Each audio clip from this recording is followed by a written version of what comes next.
Welcome you back to the WordPress basics videos. Now, in this video, what I want to do is I want to show you how you can use different categories.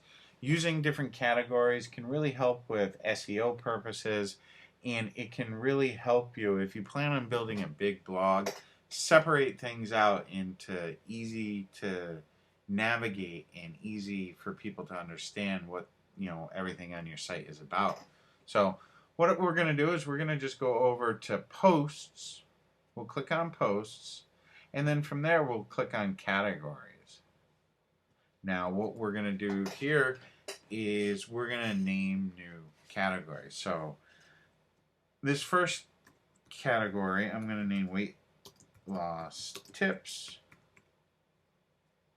The slug is going to be a URL that is friendly, a URL friendly version of the name. It's usually all lowercase and contains only letters, numbers, and hyphens. That's going to do that for me automatically.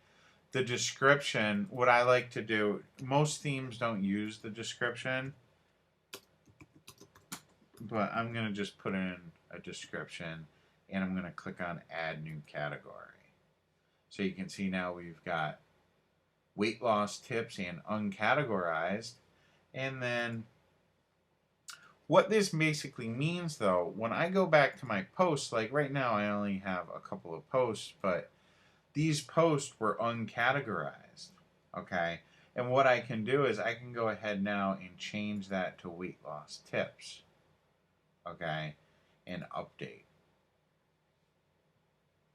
And now instead of being in an uncategorized, it's now in weight loss tips, okay? Using categories is definitely, it's a great way to streamline the navigation on your site.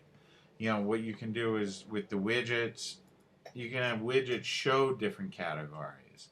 Like if we wanted to add our categories onto the right, you can see now when we refresh this page, like uncategorized is a dumb, for the most part anyway, it's a dumb category name.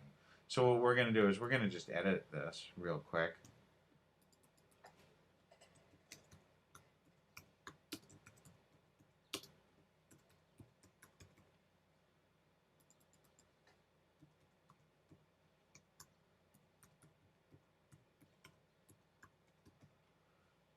Parent. I'm going to just update this. And now you can see when we refresh this, for the categories, we've got weight loss secrets and weight loss tips. And you can see it's mainly done for search engine optimization purposes, and then to streamline your site so that, it's just very easy to navigate. All right, I will see you in the next video.